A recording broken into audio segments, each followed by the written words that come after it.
Hey guys, I'm Zach Kozuchowski from GolfWRX.com, and I'm in the Callaway Talk studio with Dr. Alan Hocknell, who is the Senior Vice President of Research and Development for Callaway. Now, Alan, you have what I think will be the undisputed most talked about driver in 2014, the Big Bertha Alpha. Yeah. And it does something that we've never seen a driver do before. Tell me where the idea came from. Well, it's been known for quite a number of years now that if we can control where the center of gravity is in a golf club head, then we can affect the way that the ball flies and try and do that to the advantage of the golfer. So you've seen drivers focusing on a low center of gravity and focusing on having draw bias to either take backspin out of a shot or take curvature out of a shot. And more recently, you've seen drivers with different forms of adjustability, particularly focusing on the CG bias, the left-right nature of the center of gravity. And most of them have done that with some form of screw weighting, including ourselves.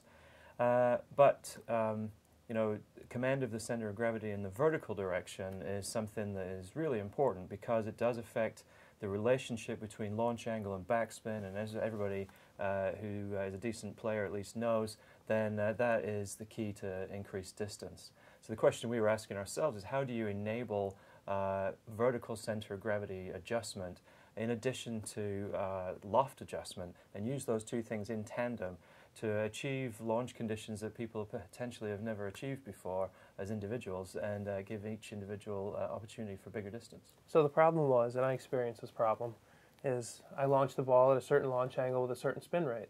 And say I want to lower the spin rate. When I lower the loft, I tended to lower the launch angle too. That's right. So this does what for a problem like that? Yeah, you've had exactly that issue, a fixed relationship, if you like, between launch angle and spin controlled by the loft of the driver. We're breaking that relationship apart by having vertical center of gravity adjustment in addition to loft adjustment. So we have this actually broken apart. Yeah. So tell me how it works. Okay, so to have vertical CG adjustment, you need the capability to have a lot of weight in the upper part of the head for the high CG position, or a lot of weight in the lower part of the head for the low CG position. And in the vertical direction, you know, golf clubs are not as large as they are in the horizontal direction, so it's more difficult to move the center of gravity vertically than it is to move it either horizontally or you know, left to right or front to back. So there's a bigger challenge there. You've got to move a large amount of weight over a smaller distance. And you're looking to create an effect that people can actually get some benefit of. So being able to change spin rate by at least around 300 RPM is a target number, because that's about the amount of spin change that you get with 1 degree of loft. And it's the sort of thing that is visible, and it would work well, a 300 RPM change would work well in tandem with a 1 degree loft adjustment too. So in order to affect that, you need something like this, the gravity core.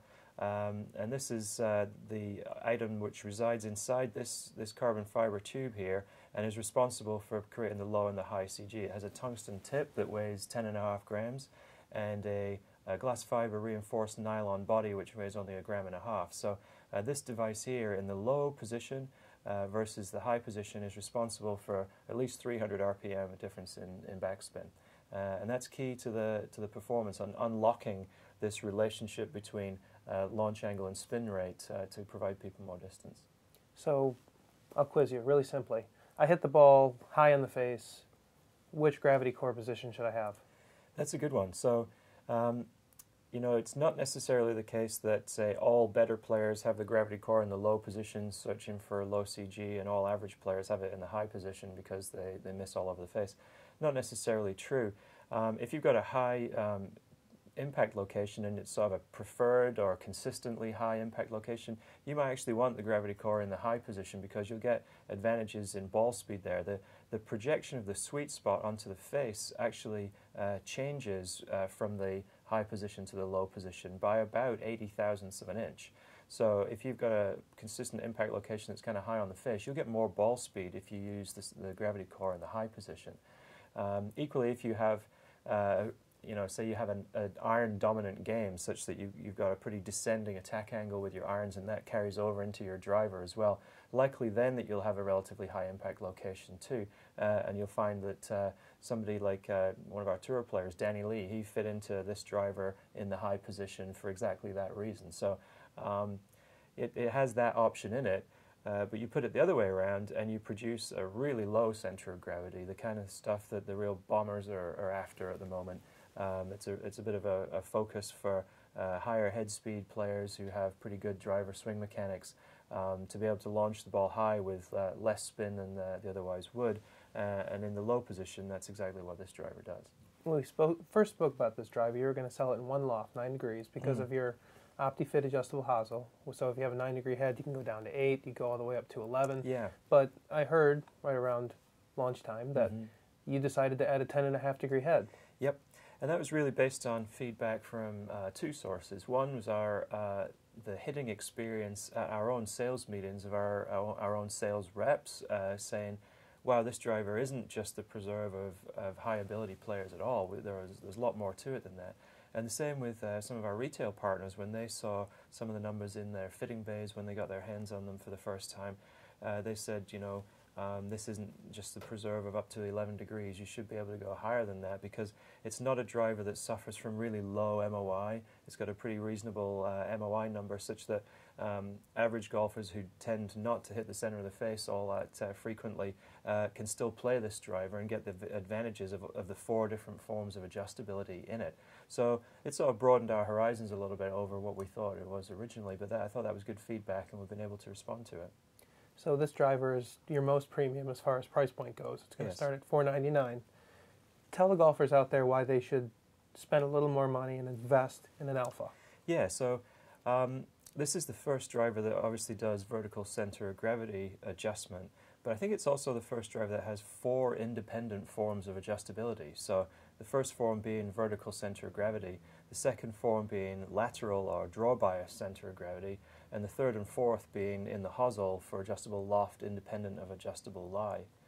There's actually a 5th form in that we ship this head with these weight screws adding up to a total of 8 grams in a 7 and a 1, but we also will ship a 3 and a 5 with, so it's a different combination of 8 grams. Or if you want to use the off combinations, you could have effectively a 1 gram and a 3 gram or a 7 gram and a 5. So you can change the total weight of the club or the total swing weight over a range from D0 to D5. So that in tandem with a number of shaft flexes and shaft weights that are available makes this the most versatile, flexible fitting platform ever designed, I think.